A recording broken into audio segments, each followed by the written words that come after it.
那你今天去找景雅，景雅承认你们的矛盾是因为这次欺骗事件而升级的吗？是不是因为这次欺骗事件造成你们的关系恶化，直至离婚？我是这么问的景雅，她回答就仨字儿，还加一个问号。你说呢？然后呢？然后就没然后了，就是以前那些车轱辘话了呗。也就是说，可能是因为这次欺骗事件伤害了景雅，导致了你们婚姻的破裂。江小美，你能不能别老说欺骗这个词儿啊？我就是撒了一个谎，撒谎和欺骗是有本质区别的，好吧？欺骗这是恶意的，是贬义词；撒谎总有无奈和善意在里边吧？你不懂，你不懂啊！在女人的词典里，欺骗和撒谎这两个词儿是一模一样的。哦，文学创作是对各种情绪、情感的体验和表达。有人讲，再美好的快乐，也经不住遗忘；再深刻的痛苦，也抵不过时间。用老百姓的话讲，现在很痛苦，刮一阵风，下一场雨，再回头看看，会发现那都不算事儿。过眼云烟，既是云烟，何必纠缠？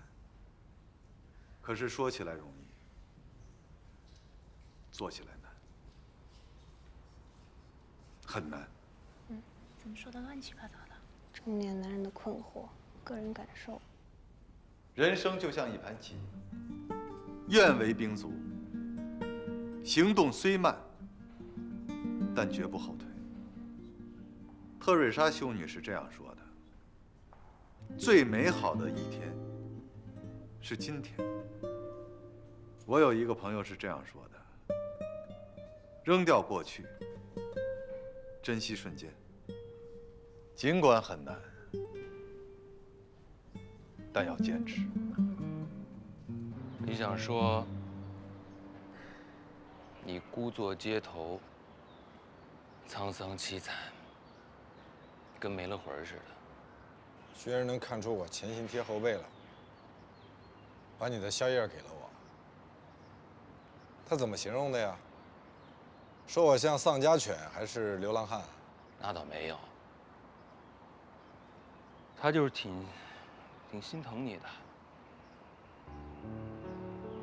哎，白志勇，看来你也是人前人后两个人呢，在我们面前的那种坚强，强弩着的吧？啊，嘴硬先生。先别说我了，说你。你想后退，是什么意思啊？就是不想坚持了。我决定了，暂时退出我们的颠覆三人组，回家待一段时间，多陪陪林想。先别投降啊，至少也得曲线救国吧。等久了吧？啊，走吧，健身去。怎么了？哎，这两个人哭丧着个脸，跟苦瓜似的。发生什么事了？黄九豪想退出我们疯狂三人组，说回家陪陪林想。哦，也对啊。对啥呀？我认为，林想在检察院放出来之后的情绪失常、惊恐失措，就是想把黄九恒留在身边的一个借口。在看守所就关了9天，至于这样吗？林想肯定是故意的，这绝对是一种伎俩，想把男人留在身边的一种伎俩。白志勇，你说话能不能别这么难听？什么叫伎俩？林想跟我之间犯得着用伎俩吗？我用这个词儿，是为了把这件事儿说得更清晰、更明确。再说了，你怎么知道他这种表现不是装出来的呢？你怎么知道这不是阴谋诡计呢？白志勇，你不要把别人想的都像你这么阴暗。被警绳绊了一下，就怀疑所有的东西都是毒蛇，你这说话有点难听了啊！我说的这起码是50%的可能性吧。林想很尊重你，请你也尊重林想。你怎么能这么说他呢？你有病啊！你才有病呢，愚蠢病！我告诉你，黄九，女人做错了事儿，总会不由自主、不自觉地用一些小伎俩来让男人原谅。这么低劣的苦肉计都看不出来啊！瞎子，愚蠢啊！没错，你就是愚蠢。你在你老婆的脆弱和眼泪中，在扮演愚蠢的角色。愚蠢就愚蠢，我就是愚蠢。你聪明，你机灵，你是我大爷，行了吧？你看，说着说着就急了，这傻帽啊！瞧你这操性！我要是他，我也急。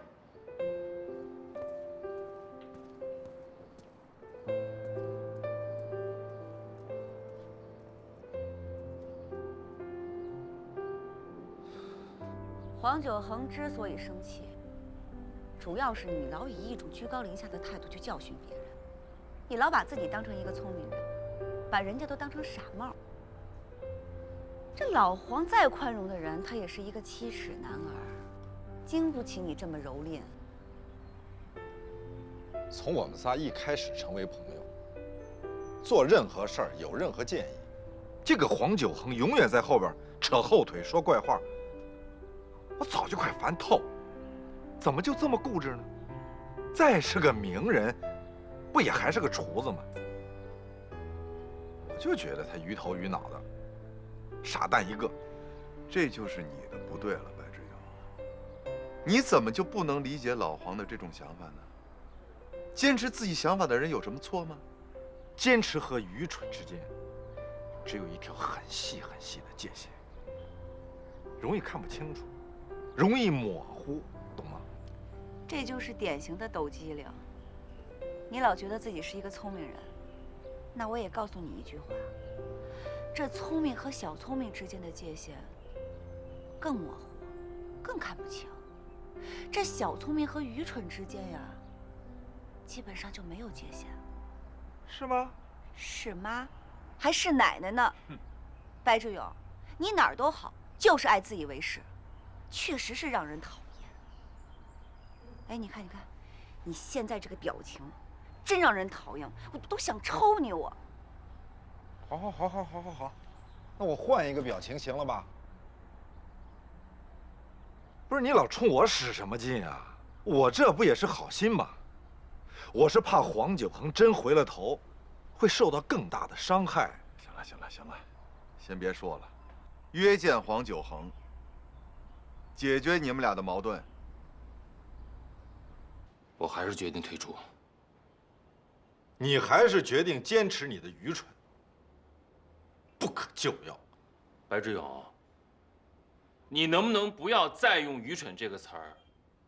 这2天你已经骂了我好几次愚蠢了，你他妈有毛病吧？哎，干嘛呢？我刚给你们调解完了，你们怎么又来了呀？你们是不是打算累死我这个人民调解员呀？白志勇，我得说你啊，你看你现在脸上的表情，又来了，一副看不起人的样子。你怎么老说我的表情啊？我表情怎么了？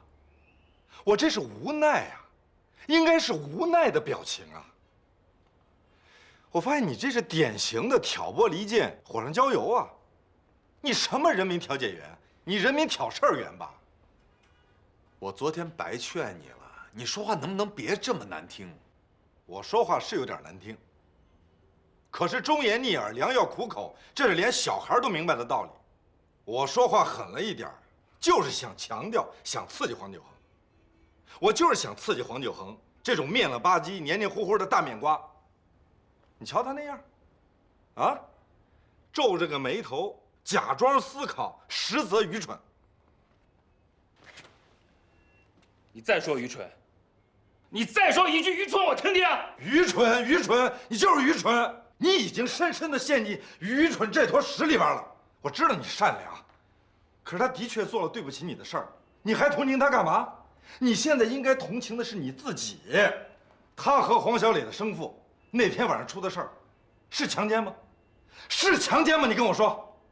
哦，喝多了酒就上床了，上床就生了一孩子，这属于道德败坏吧？啊，他为什么不跟你说呢？10年了，为什么一直不跟你说呢？我告诉你，你老婆这种人根本就不应该把她当家里人看。我打死你！哎，我让开！哎呀，白志勇，你听好了，你再敢说理想一句，我拿刀剁了你！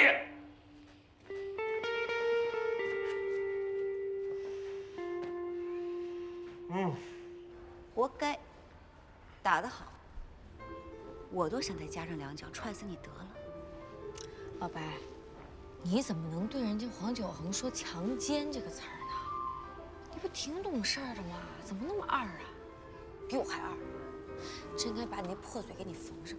你攻击林想确实是过分，你说是为了帮助老黄解脱，把自己扮成混蛋。你以为你聪明啊？起码比他聪明。这个死厨子太不知好歹了，居然打我！到现在一说话嘴还疼。我跟你说，蓝天宇，也就是这几个月咱们难兄难弟混得跟哥们儿似的，要不然我早还手了。行了吧，你就别嘴硬了。就你那少爷体格，你还跟人家动手呢？人家老黄是干什么的呀？那是抡大勺、耍菜刀的厨子，每天免费练臂力。老黄抡我那一下没过程，身体在空中飘了一下，一眨眼我已经靠在墙上了。你还还手？我都看见了，脸色惨白，直喘气，跟个无辜儿童一样，那眼睛里面全是惊恐，就差举手投降喊救命了。你放屁！行，咱也别忍着了。我还真想亲眼看看白志勇被打后的画面。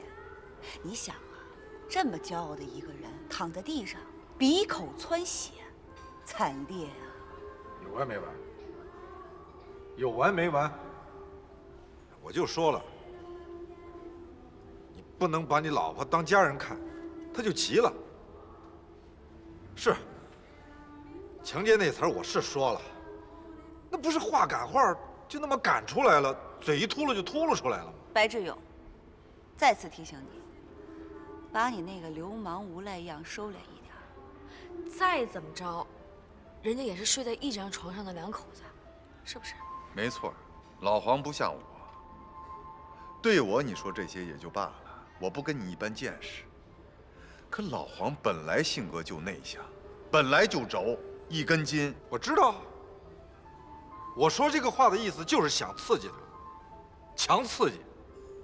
一个人如果对你做了一件卑鄙的事情，以牙还牙是为了能够获得解脱，这不是报复，这是平衡，平衡懂吗？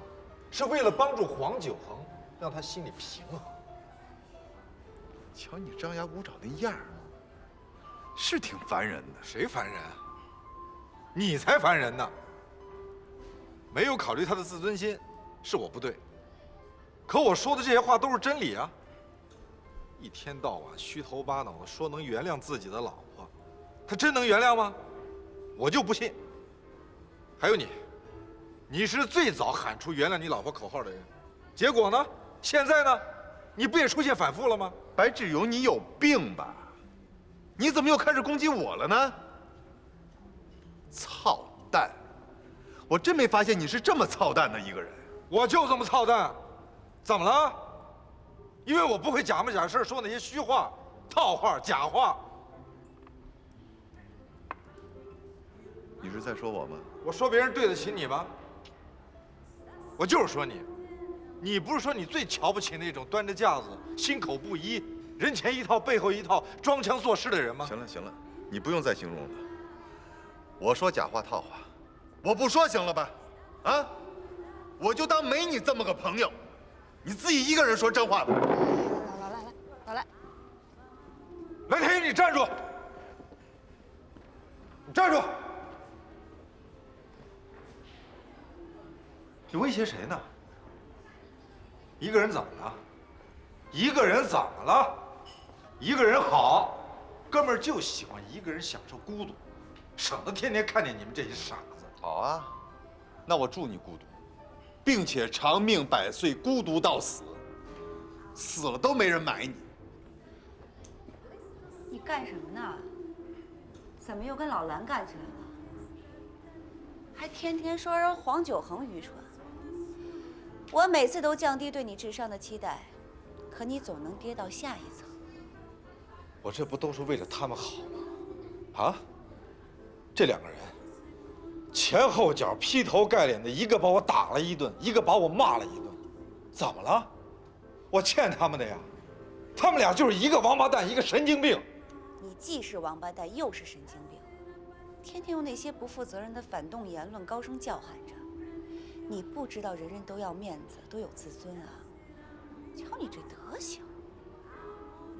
你跟黄九恒就都是这种人，死要面子活受罪，活该。真话都听不了的人，还活个什么劲啊？白，小男人样露出来了啊！你跟人小美嚷嚷什么呀？你再把她嚷嚷跑了，你就真没朋友，真成孤家寡人了。他呀是刚被人打了一顿，又被人骂了一顿，现在就是疯狗一条，逮谁咬谁。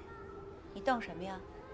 瞪我也得说呀，你就是一条疯狗，赖皮狗。你再这么发展下去，就是一条死狗，一条死了都没人埋的死狗。江小美，你骂我骂顺嘴了是吧？我告诉你，要不是欧小欧拦着劝我，我拍死你，你信吗？我不信，我骂你怎么了？你就是欠骂，骂你还是轻的呢，就应该把你剁吧剁吧喂狗，狗还不一定吃。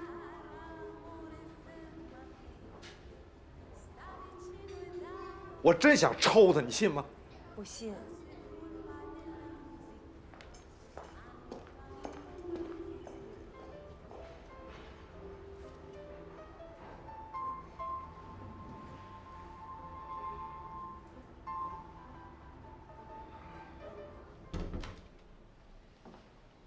哎，你怎么回来了？你不是刚拿走换洗衣服吗？什么意思？这也是我的家，我不能回来吗？你喝大了还是吃枪药了？谁又惹你了？对不起啊，不是冲你，我跟白志勇打起来了。打起来了？你们俩不是勾肩搭背的生死哥们儿吗？别说了行吗？我都后悔死了，后悔把这种人当哥们儿。什么人呀？垃圾，流氓！我怎么这么弱智啊？弱智到把这种人当朋友。你是想让我劝劝你，还是想让我不说话？我想让你陪我喝点酒。白志勇，你天天摆出一副委屈的不得了的样子，怎么了？不就离了个婚吗？一个大男人怎么就变成一个怨妇了？就你那点破事儿，至于这么小肚鸡肠吗？这是夫妻之间的正常矛盾。说到底呀，就是夫妻双方不同步，老错着位。对，丈夫想存钱，妻子想花钱；丈夫想坐着，妻子想躺着。对，妻子想逛街，丈夫想打牌；妻子希望在这个时间吃饭，丈夫想在这个时间拉屎。欲望的不同步，矛盾自然会产生，痛苦也就来了。你们这不是挺明白的吗？这是煎熬吗？这是缠绵，这是一种生活气息，甚至可以说是一种打情骂俏，是炊烟袅袅，万家灯火。全世界的夫妻都存在这样的情况，你特别吗？啊？你没有地球人的心和肺啊？你是 ET 吗？你是外星人吗？你是上帝吗？如果你怕这种矛盾，那你就别结婚，自己嫁给自己，耍着横，耍着光棍过日子，没准儿还有人夸你潇洒呢。白志勇，谁都不可能轻易的向对方妥协。夫妻矛盾是一种自然产物，怎么能是痛苦呢？说完了，二位知心大姐，我终于能插进话来。你也承认这个自我，对吧？嗯。那好，那么我这个自我认为这个矛盾痛苦，你这个自我认为这个矛盾不痛苦，可我总应该有痛苦的权利吧？为了让自我们尽快的从痛苦郁闷中解脱出来，让家庭乃至整个全社会安定团结，贬低一下对方没什么不对吧？这是为了给他们泼冷水，让他们清醒一下，故意把话说得严重一些。你不是也说过忠言逆耳，良药苦口吗？我能理解白志友。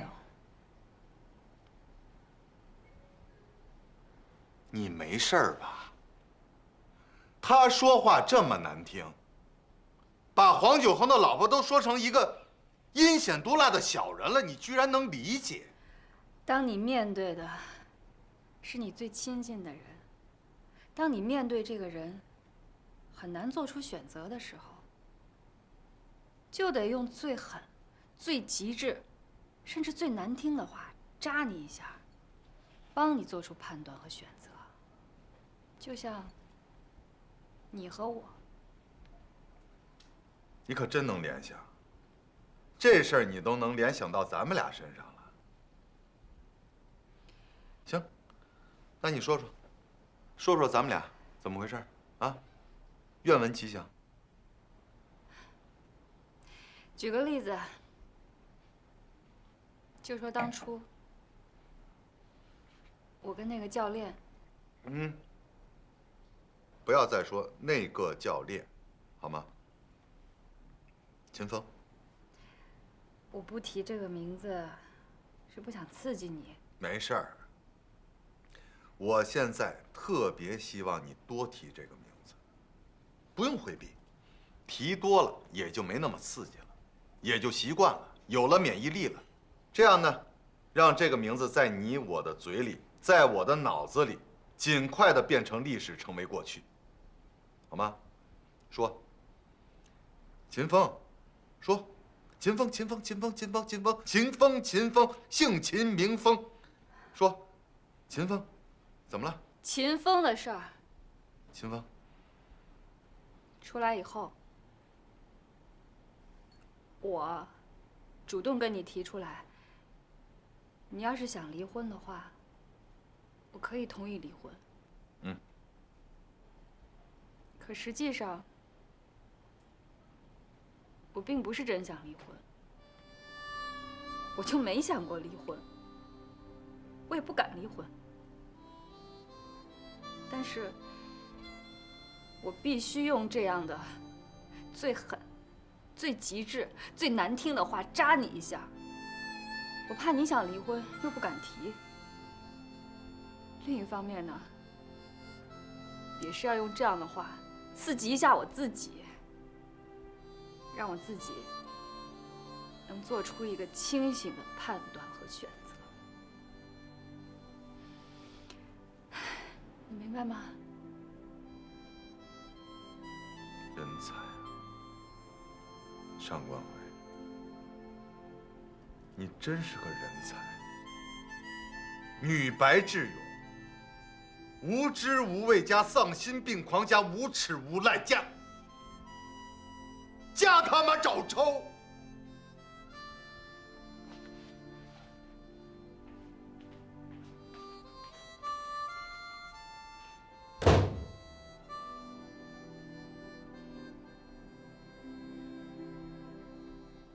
黄九恒的反复和犹豫太能理解了。过日子怎么可能没有磕磕绊绊的？两口子同在一个屋檐下，怎么可能全是愉悦和开心啊？这是猫和狗都能明白的道理。这是但凡有点智商的人，结婚前都应该想明白的。就跟你们都结过婚似的。我问你，当这种无解之痛的比例远远大于你获得的快乐的时候，你怎么办？没有怎么办？享受了婚姻的爽，就得承受责任的痛。爽又不能爽，痛又不能忍，所以我离了婚。我真替你前妻庆幸。我要是景雅，我也离。我去，你能不提他吗？你说人家黄小磊的生父没有强奸林想，那当时也没有人强迫你结婚啊。你看你这副不负责任的德行，也没人愿意强迫你。你今天特别不可爱，的确像个无赖。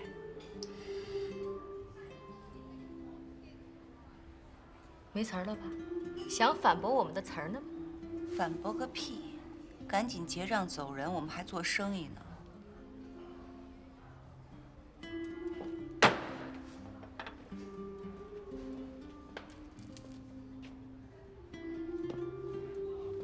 我的词儿想出来了，别说话，说完我自会滚蛋。作为一个俗人，需要承担太多的责任，这层层的压力，压在我肩上，我背上，压得我气喘吁吁，汗流浃背。我活得像乌龟，像蜗牛，就不像个人，会累，会烦，于是就有了痛苦。有了痛苦，不仅仅折磨自己，还会去折磨他的朋友和家人。少一点责任呢，这种折磨就会少一点。这叫科学的生活。现在的社会是一个自由的社会，允许人们选择自己想要的生活。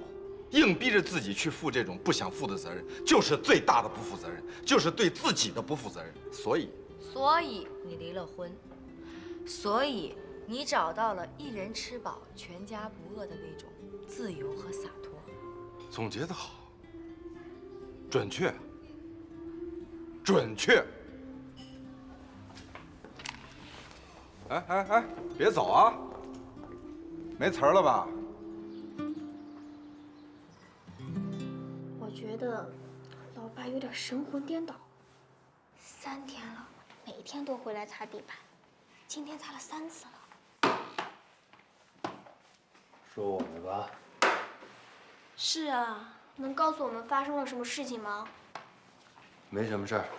肯定有事儿，黄九恒就不能把那些事儿告诉我和我妈吗？把嘴闭上，做作业。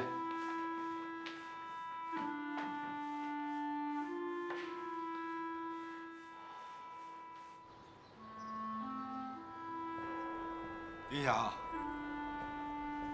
不好意思啊，堵车迟到了。老黄呢？我还以为黄九恒也来了呢。我叫他一块儿来，他说他今天加班。那个，林想，对不起啊，我真的不是故意那么说的，确实是话赶话，顺嘴吐了出来的，没过脑子。我这人，你们之间到底为什么闹得不开心？我是真不知道为什么。他跟你说了什么，我也不想听。你们男人之间的事情，我不插手管的。但是这几天，老黄除了上班就是在家待着，满脸的郁闷。没有你们前一阵子在一起疯的时候，精神头足了。我倒是真希望他还能和你们一块玩，他还能开心一点。黄九恒，他真没跟你说我们为什么闹矛盾？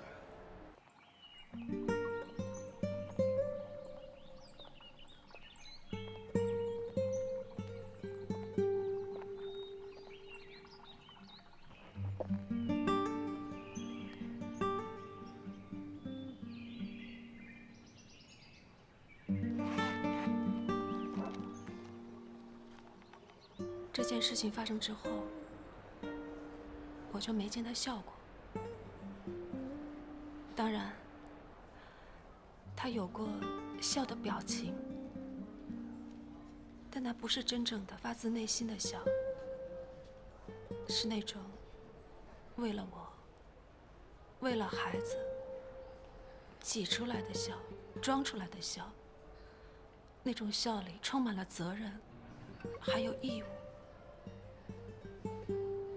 说句心里话啊，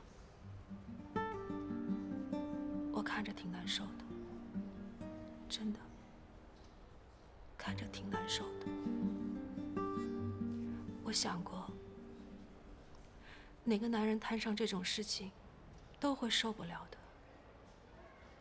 尤其是黄九恒，他痛苦的方式，是憋在心里的，藏在心里的。我真担心。他有一天扛不住，崩溃了。尽快和他和好吧，带他去疯，带他去玩儿，只要不当着我的面儿，你怎么骂我，怎么损我都没关系，只要老黄心里能舒服点儿，好吗？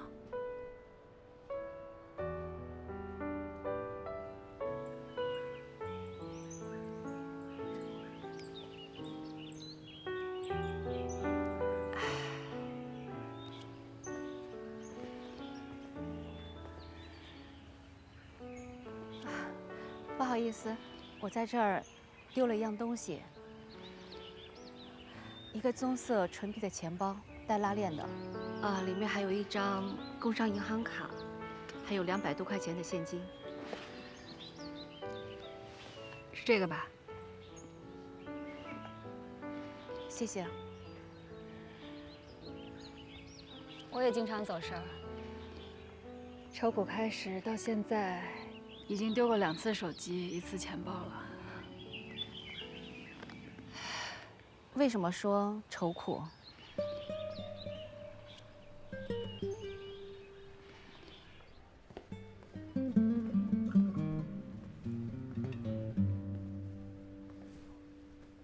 不是说不屑于跟我和小欧这样的人做朋友吗？怎么又臊眉打眼的回来了？不愿跟你们这些傻女子一般见识。3人颠覆小组，就剩下您白大组长一个人了，孤家寡人了，没人陪你玩了，郁闷郁闷也是很正常的。那，送你一瓶郁闷的小酒。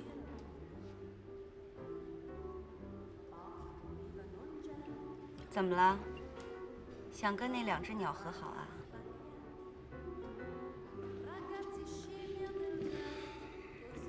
其实呢，是林想主动找我，让我再帮帮黄九恒，让他尽快快乐起来。否则以我这暴脾气，我才不愿意搭理他们。俩他妈傻子！我最讨厌的就是跟这种没有智慧、没有胸襟的人交往，累。烦，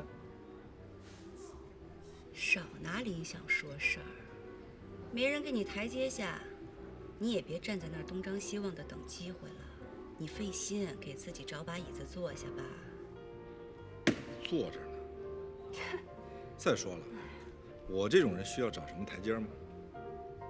我做人的原则就是人不犯我，我不犯人；人若犯我，我就生气。这是什么？素质。还有，他们俩那么骂我，那么挤兑我，考虑过我的自尊心吗？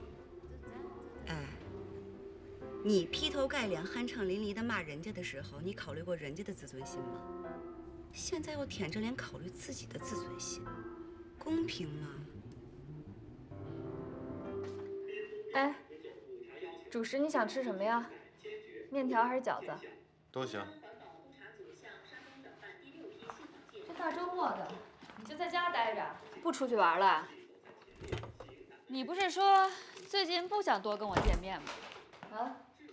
对，玩的根据地没了。你少招我啊！对了，跟你说个事儿啊，你能不能去趟白志勇家，把我那些洗漱用具和换洗的衣服给我拿回来？我去，你觉得合适吗？有什么不合适的呀？你有那么贵气吗？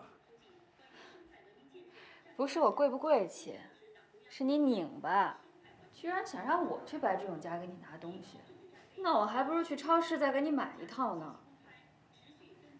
哎，蓝天宇，你真不打算跟白志勇交往了？说不定啊，人家就是嘴不饶人，心底善。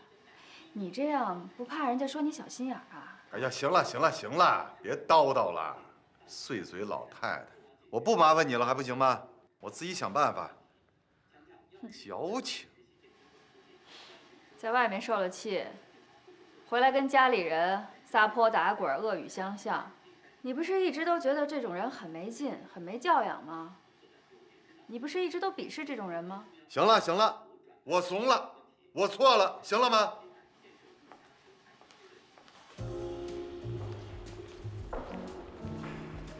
江小美，白志勇把我东西送过来了吗？还没呢。你看你，求你办点事儿怎么这么难呀？哎，你是不是就没给姓白那小子打电话呀？老大，我打了，他还没来呢。哎，来了，姓白那小子来了。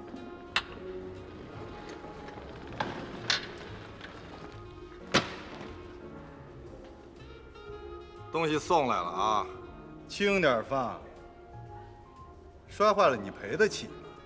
破衣烂衫，还不够我油钱呢。谁让你送的？贱不贱啊？哪个贱人非要住在我家里啊？我嫌占地儿。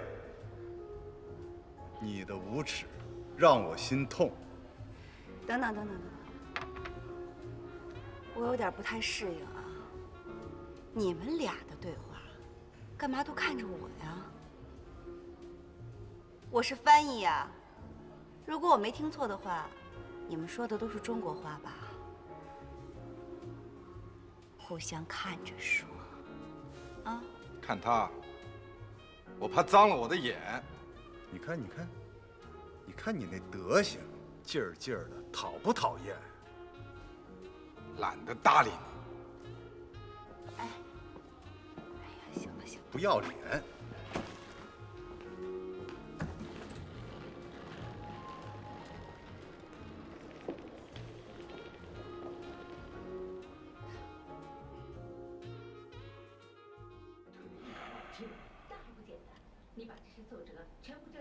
上官慧，哎，咱家还有没有什么好看的影碟呀？影碟？啊，太古老的东西了吧？哪儿还有啊？以前那些好看的片子，你不是都送同事了吗？哦，没朋友了，孤单了，想看电影了？你不是说最近全世界拍的电影都不好看吗？那我陪你聊聊天吧。行，聊聊，反正闲着也是闲着，省得你说我孤单。孤单，也是我最近的感觉。秦风那件事儿，伤害了这个家，也伤害了你，把我们原本温暖的家庭搞得乱七八糟的，是我不对。过去的事情就不要再提了。我最近啊，情绪不好，冲你急，也不完全是因为这事儿。哎呀，主要就是因为跟白志勇这个王八蛋闹翻了，心里烦。白志勇这个事儿吧，你应该这么看。在你所有的亲戚朋友、同事哥们儿当中，有几个人能像白志勇这样的？你整天吃住在人家家里，说话口无遮拦。白志勇呢，还得绞尽脑汁，想尽办法，给你出主意，让你开心。像咱们家出了这种事儿之后，对大多数人来说，也就是个茶余饭后的闲聊八卦。没人会真为你着急，但是白志勇会。你这次跟他闹矛盾啊，我觉得主要是因为他就是那个性格，可以原谅。性格，也许吧。地擦完了，衣服洗好了，明天早上的粥也都熬上了。把这碗红枣粥喝了，你赶紧睡觉。我把玻璃都擦了，我也去休息。哎，哪有大晚上擦玻璃的？你别折磨我了，行吗？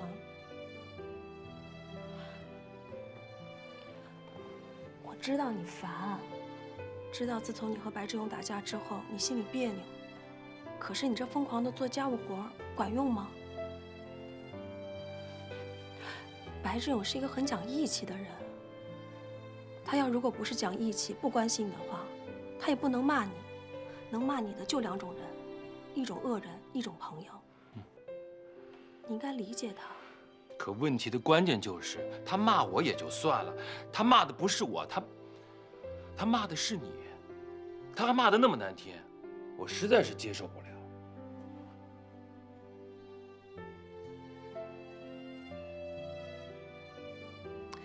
他是站在你的角度替你骂的。有一个朋友不容易，别轻易的失去了。起码白志勇他不是个坏人吧？什么是坏人？每天上蹿下跳、张牙舞爪的，全世界他最能耐。我告诉你，我现在想起来我还生气，我还想抽他。你还笑？最起码人家心里想的，嘴上就说出来了，也没掖着，也没藏着吧？你喜欢当面一套，背后一套，心里想的和嘴上说的不一样的人啊！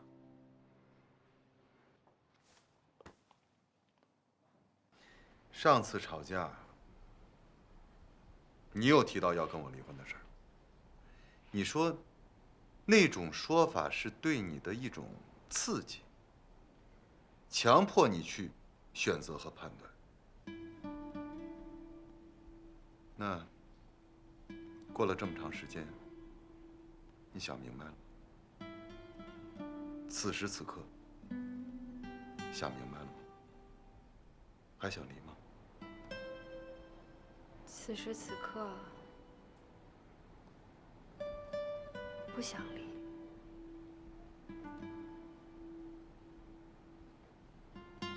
我没勇气离。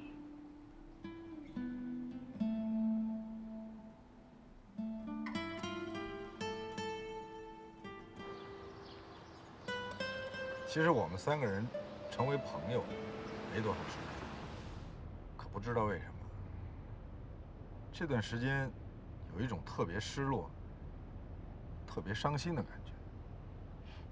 敢承认这一点，就说明你还有点人性。行，在你嘴里，我终于从狗变回人了。能跟你这个刺儿头成为朋友，是需要很多条件的，并不是所有的长时间混在一起的，天天跟你吃吃喝喝的人都能成为你的朋友。真正的朋友，是不遮掩、不客气的一种坦诚。是啊，这些天我也一直在想，我们3个人是怎么迅速成为朋友的？彼此不加遮掩、掏心掏肺的朋友。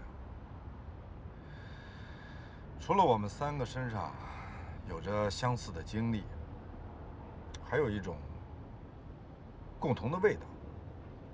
对，味道。我们3个刚认识的时候，我就能从他们身上闻到朋友的味道。能把自己家里的隐私透露给对方的朋友，肯定是不多的。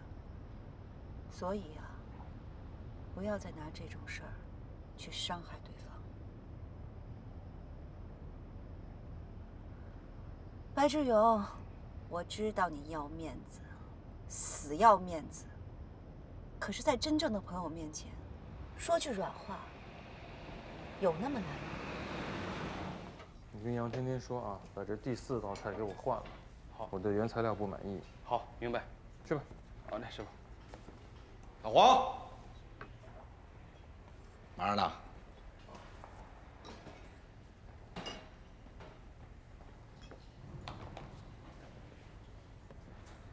九啊，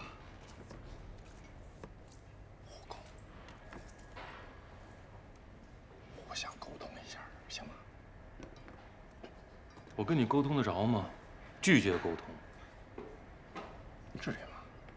又不是什么喋血之仇、杀妻之恨，啊？哥们儿都厚着脸皮主动来找我，那你再厚着脸皮主动离开呗。不至于吧？瞧你那狗怂表情，都是喝自来水的糙老爷们儿，装什么饮纯净水的贵族啊？怎么着，咱俩还一人一把剑，出去决斗一下？滚啊！你要再讽刺我，我再打你孙子一顿，你信吗？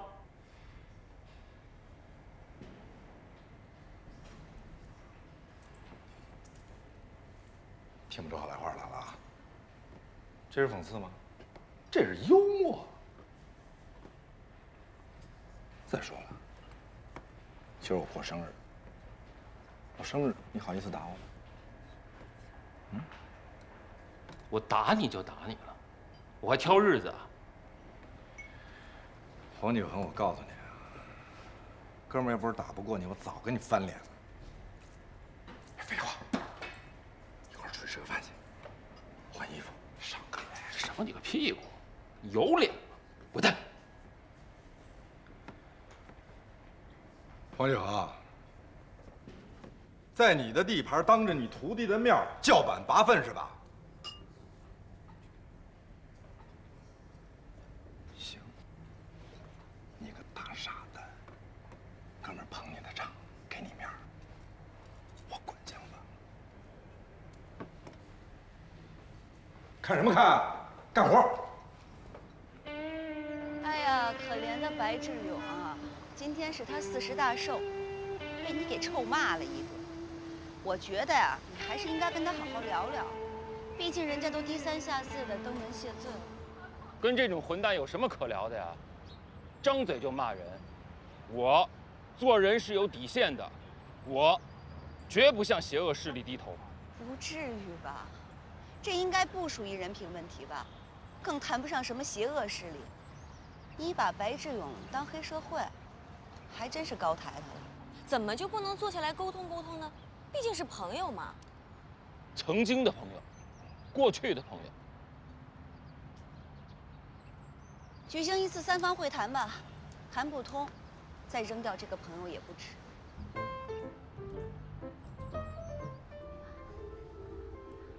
好想来了。都迟到了，他还晃晃悠悠、牛皮哄哄的，我怎么越看他越烦呢？我现在连看他走路的样子我都烦，跟个鸭子似的。息怒，息怒啊！怎么回事，白志勇？今天你们仨谈判，这种事儿都敢迟到啊？你可以去调查。路上堵车了，3车追尾，堵死了。我不是故意迟到。行，我们暂且相信你的解释。坐呀。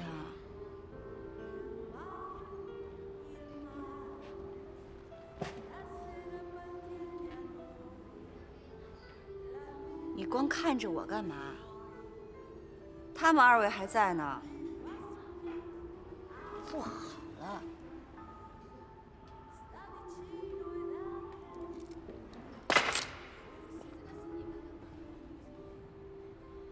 你们好。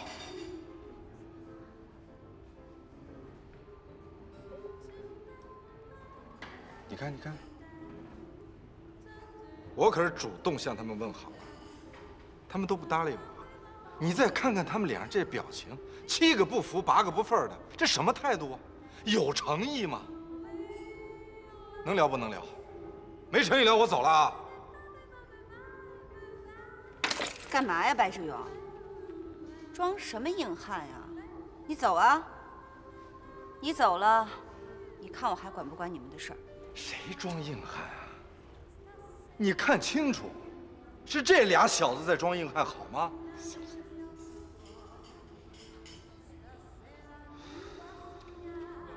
你给我站起来！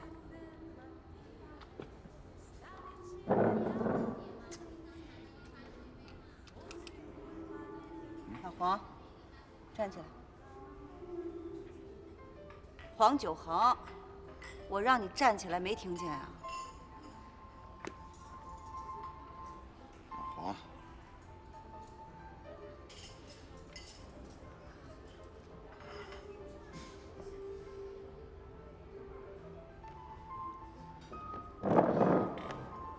我现在呢，就是足球场上的裁判员。白志勇，跟老蓝和老黄热情握手，说对不起。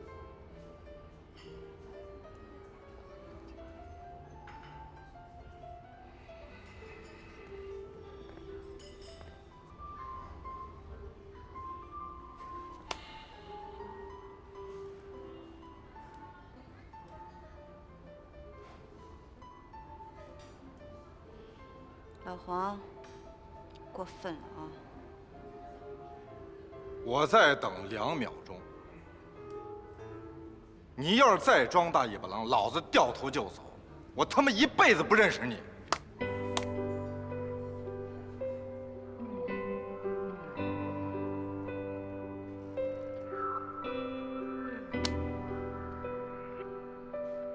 互相说对不起。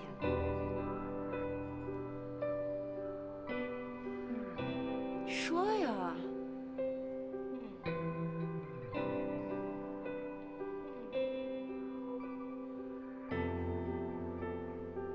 对不起，对不起，对不起。好啦，台阶给你们铺好了，你们也自己下来了。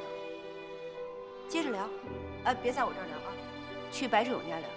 上半场结束，我已经安排好了，下半场，欧小欧继续做你们的裁判员。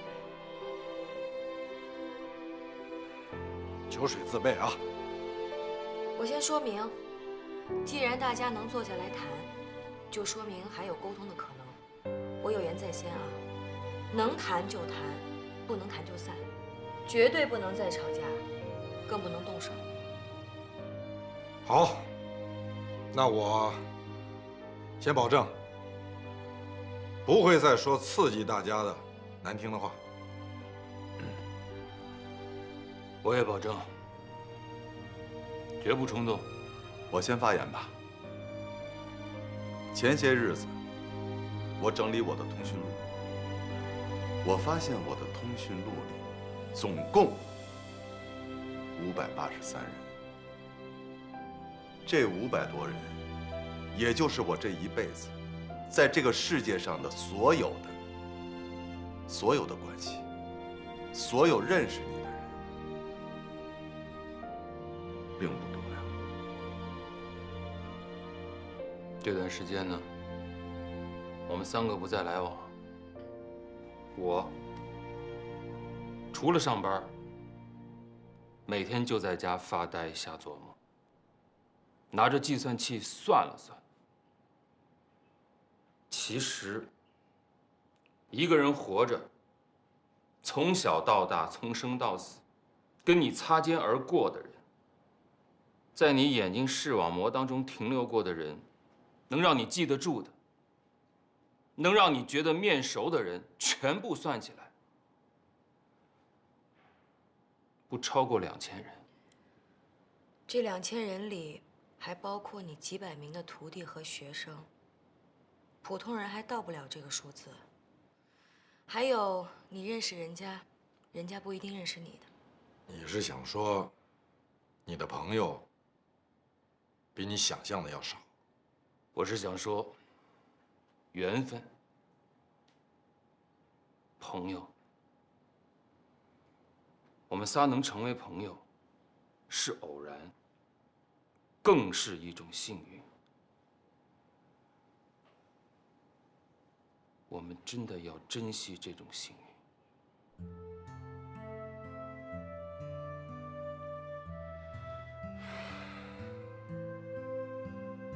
其实，在跟你们俩闹别扭的这段日子里，我一个人在家待着也特别无聊，老想着出去找朋友聊聊玩玩。后来才发现，大多数时间也就是跟小美、小欧这2个新认识的朋友在一起。所以说，我们的朋友遍天下，这种说法不一定适合所有的人，因为我深切地感受到了，朋友真的到用的时候太少了。二位，因为我的混蛋伤害了你们俩，不管你们将来未来是不是会继续拿我当朋友，我首先要说的是，对不住了，哥们儿，给你们俩认个错。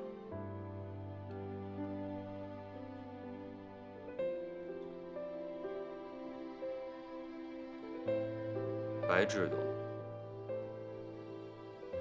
生日快乐！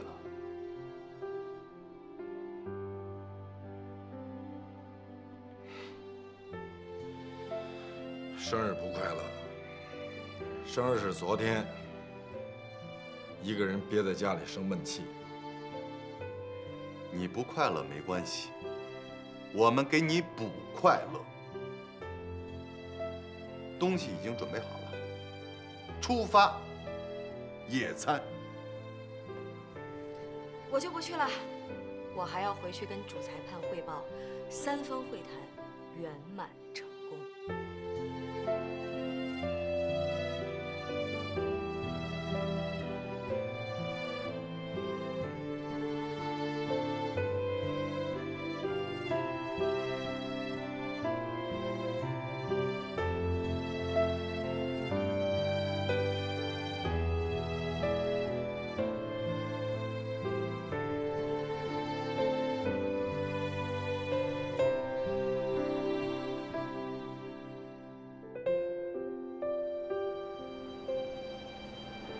不能跟老太太说说吗？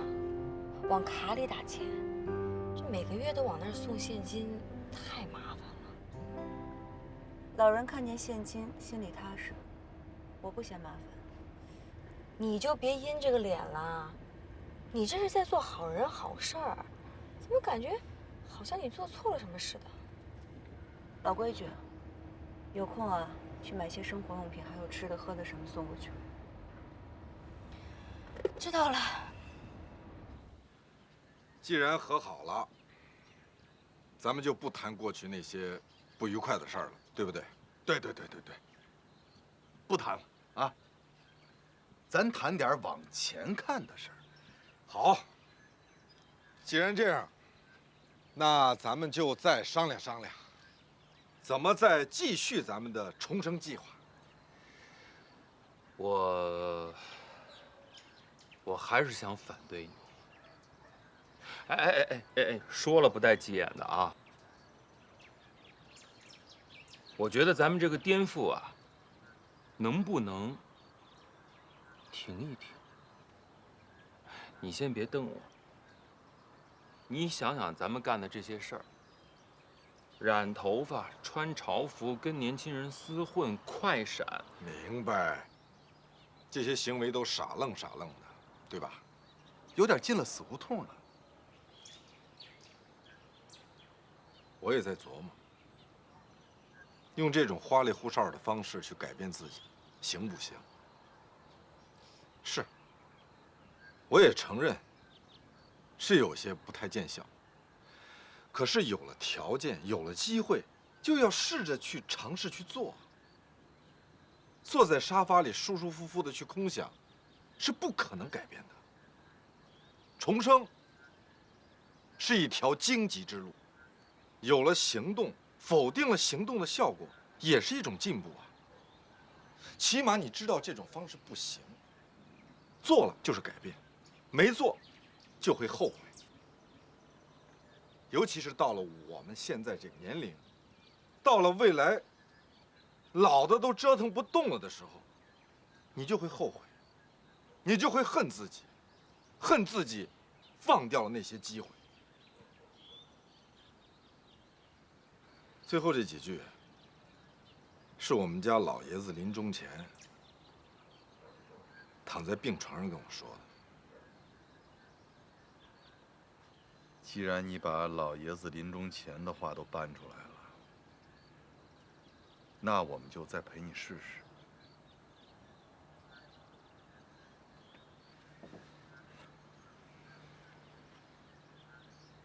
别勉强，要完全发自内心的，心甘情愿的。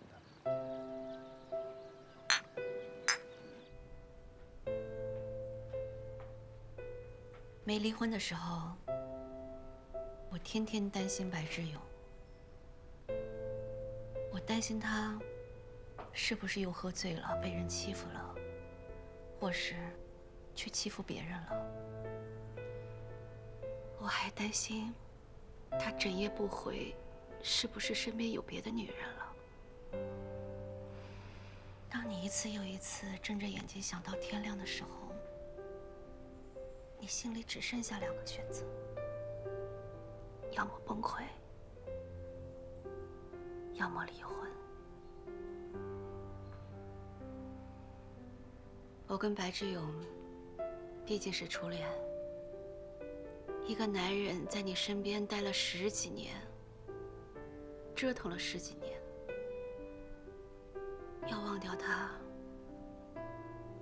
真的很难。人不在身边，可影子还在。孤单、迷茫、空荡荡。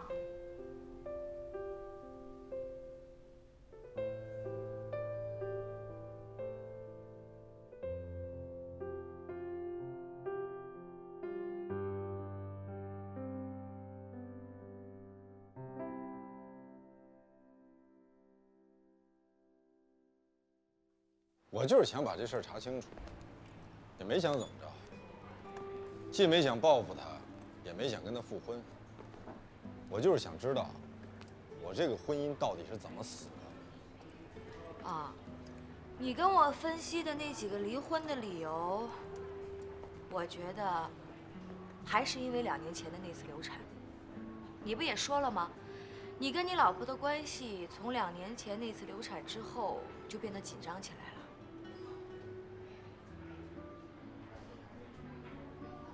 我是很想要那个孩子，是他不想要，说我不成熟，太贪玩，太放纵自己，还没有做好一个当父亲的准备。他说他也没做好当母亲的准备，他是坚持要打掉那个孩子。当时他说的头头是道，我也觉得挺有道理的，就糊里糊涂同意。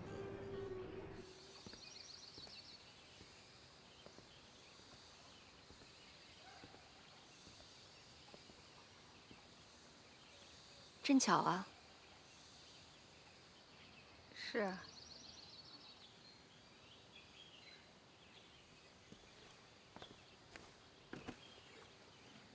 像这么僻静的地方，应该是老人和孩子喜欢来的。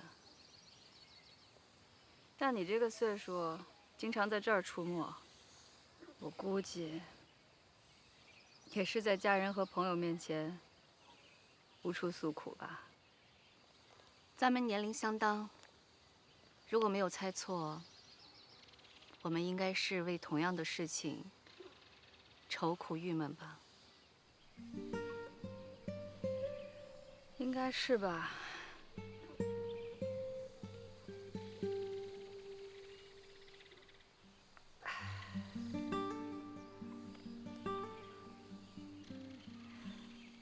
男人的方式，妄想靠这个消解郁闷，管用吗？不管用。不过，我试图用这种方式，努力地去理解男人。男女之间的婚姻啊，激情过后，就是有一大堆平淡的烂日子过不完。少经历阴天下雨、电闪雷鸣，多看到蓝天白云、阳光灿烂，多积极的人生态度。照你这么说，你就不该结婚啊？你和老兰不是都有过结婚证吗？为什么呀？就因为你还想舔着个脸，充满期待的去享受爱情和婚姻。只要你结了婚，你就得撸起袖子，该刷碗刷碗，该扫地扫地，把想要做的和不想做的事情做下去。这不是委屈，是必须。我们3个都是结过婚的人，从比例上讲，100%失败啊！没错，想要天伦之乐，真的要看运气，要看命。你们的日子过得不顺畅，就开始怀疑一切，这不是悲观，这是变态。你们是受了伤，可凭什么以为这个世界上所有的人都欠你们的？凭什么以为这个世界上所有的家庭都是乌烟瘴气、阴云密布，都是毫无希望、毫无前途呢？江小美，你一天到晚叨叨叨叨叨叨，天天在那儿高喊着不切实际的口号，有劲吗？虚伪，假正经。白志勇，你以为你比别人聪明，比别人想得明白？哎，其实你就是个俗人而已，一个大俗人，心眼还小，受了委屈狂发牢骚，怨天尤人，把自己装成一个明白人，假装超脱，超脱了还天天当侦探，调查自己的前妻，可笑，可悲。我去，这事儿你们谁告诉他的？谁告诉他的？我打的小报告。哦，小欧，你这张嘴你……我知道，比棉裤的腰还松。你和白志勇的婚姻确实有点复杂。我现在的这点冷清孤单，和白志勇在一起的时候所受的那种折磨，根本算不上什么。两人在一起的时候互相伤害，和单身一个人的冷清相比，哪种日子能更让你舒服自在，已经很清楚了。冷清的滋味比互相折磨的滋味要好受一些。你放心，以后我既不会让你孤单，也不会让你冷清。占了婚姻的便宜，再去攻击婚姻，这就好比你饿了，吃了一顿红烧肉，吃的时候啊赞不绝口，满嘴流油；吃撑了，吐了，你又反过来怪红烧肉太腻，有这么不讲道理的吗？这有什么可比性吗？我只是想用我们的亲身经历告知你们，不要把什么事情都想得过于美好，那不叫单纯，那叫迂腐，那叫固执，那叫不开窍。你们老是拿这种事儿纠缠抱怨，我觉得特别没劲。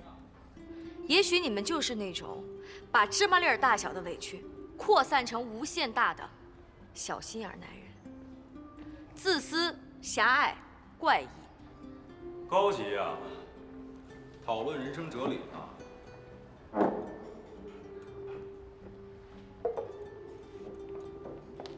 谁啊？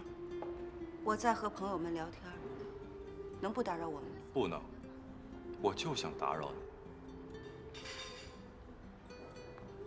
我们换个地方说话。不换，我就想坐在这儿。不把我介绍给你朋友啊？有话赶紧说。好，我今天就要拿到钱。我没钱，也不欠你钱。硬骨头。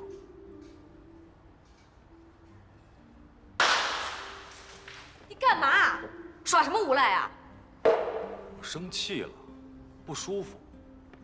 我也要让江小美不舒服。你再摔，你再摔，信不信我剁了你？你让他摔。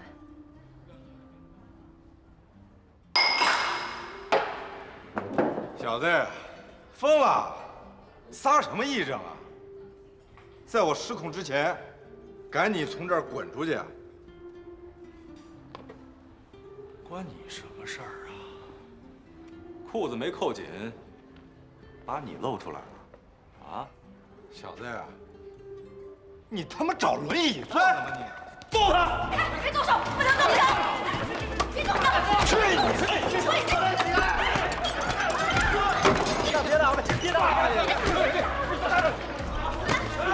好了，白静，你干嘛？你干嘛？白静，老白，没事，老白。杀人！啊，不行，阿文，打冰块，打冰块。我看看，没事。哎，你帮王八蛋呢？啊？他是我丈夫。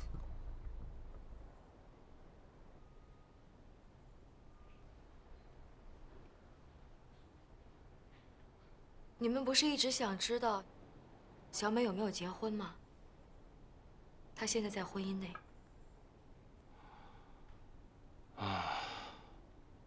悬案水落石出了。不过他们两个早就已经分居了。小美想离婚，她坚决不同意。已婚妇女逃离封建，包办婚姻。蓝天瑜总结女人用了4个字：折腾、商场。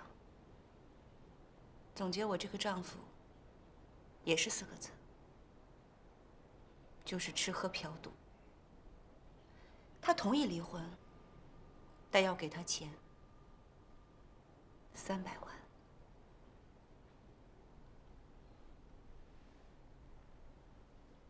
什么名目呢？说出来我都替他脸红。他要青春损失费，不给不离，说要耗死我。我算是开了眼了。只听说过女的要青春损失费，他一个男的，他怎么这么不要脸啊？人才啊！看来这个世界上确实有这种无耻的烂人才。小欧，你骂我们自私狭隘，跟这哥们儿比，我们差远了吧？哼！对不住啊，小梅，不该当着你的面说你这个丈夫。没事儿，我没那么多钱，他就隔3差5的来闹一次，已经僵了1年多了。需要帮助吗？出钱还是出力，尽管说，别客气。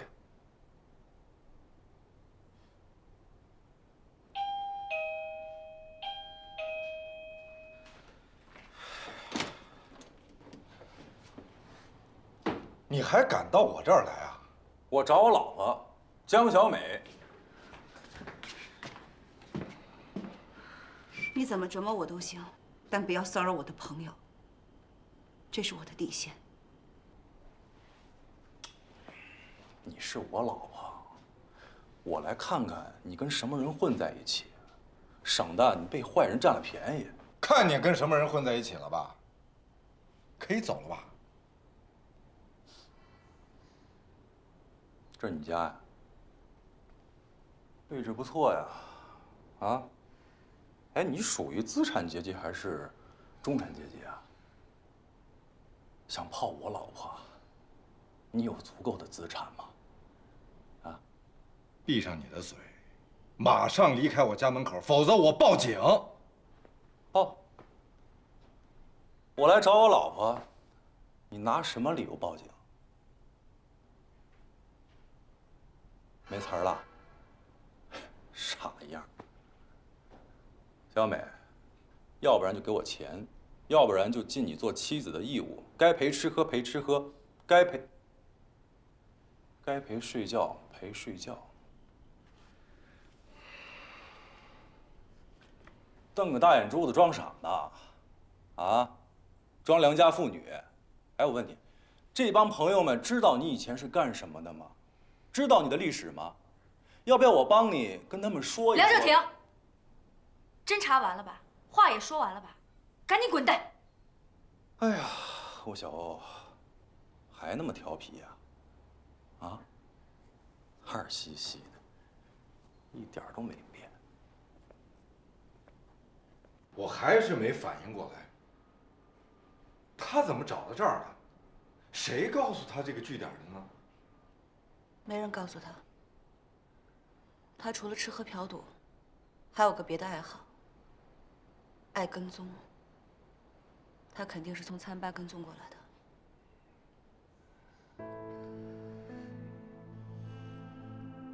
瞒不住了，小欧，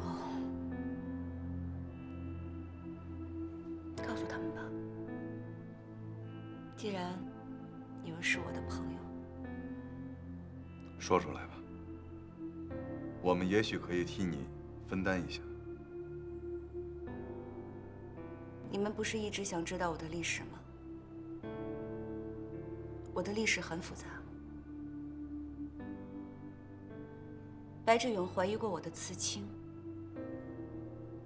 你怀疑的对，那是我经历的一部分。我曾经，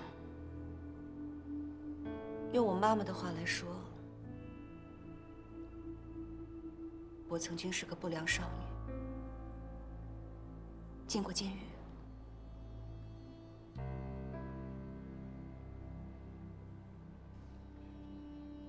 我高中没毕业就辍学了，原因是父母因性格问题离了婚。我痛恨父母，又在叛逆期，我想用辍学这种方式来报复他们。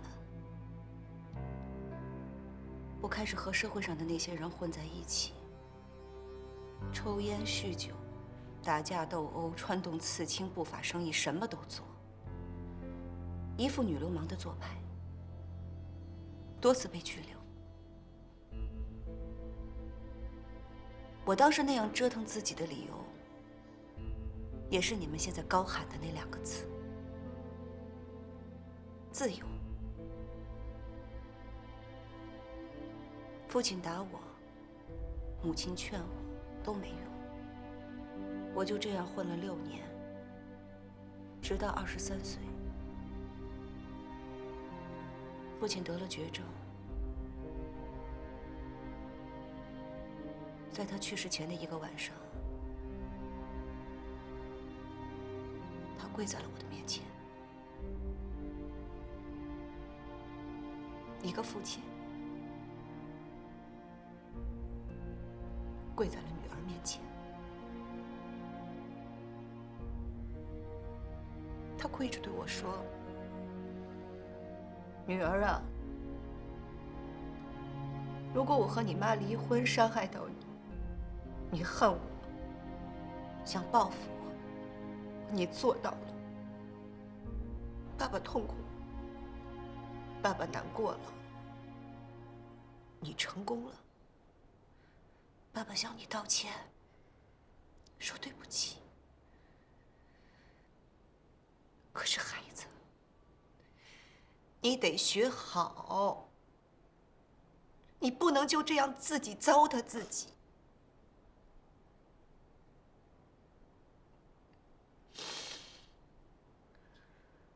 父亲去世3个月以后，我当时的那个男朋友为了抢生意，被别人拿刀砍死了。我身边最熟悉、最重要的2个男人离开了，离我而去了。这不可能不触动到我。我突然觉得，我想要的那个自由，是那么的自私，那么的残酷。我妈把我从监狱接出来的那天，那是一个下午，在阳光的照射下，我清晰地看到了妈妈脸上的皱纹和2鬓的白发。她当时那个年纪，不应该有那么多皱纹，那么多白发。回回到家，我跪在我爸的遗像前，当着我妈的面发誓，我要变好，我要变回他们希望的那个女儿。我用了整整2年时间，还好，当时那些人大部分都进了监狱，没有人纠缠我。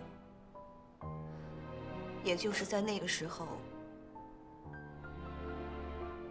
我认识了你们刚刚看到的那个男人，我现在的丈夫，研究生毕业，文质彬彬，善解人意，知识渊博。他和我那些江湖上所有的朋友都不一样，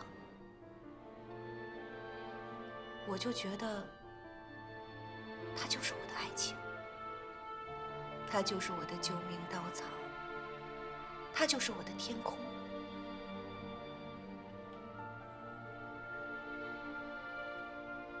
我嫁给了他。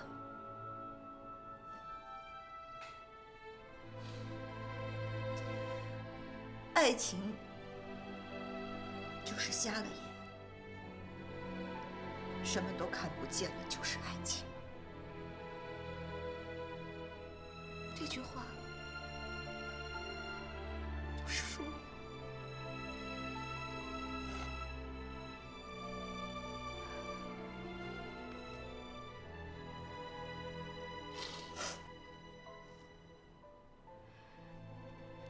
结了婚，知道了小美的过去，这个梁正廷开始猜忌、不平衡，从而变态，开始折磨小美。在他文质彬彬的外表下，是一副自私自利的黑心肠，是一个无耻、无赖的混蛋。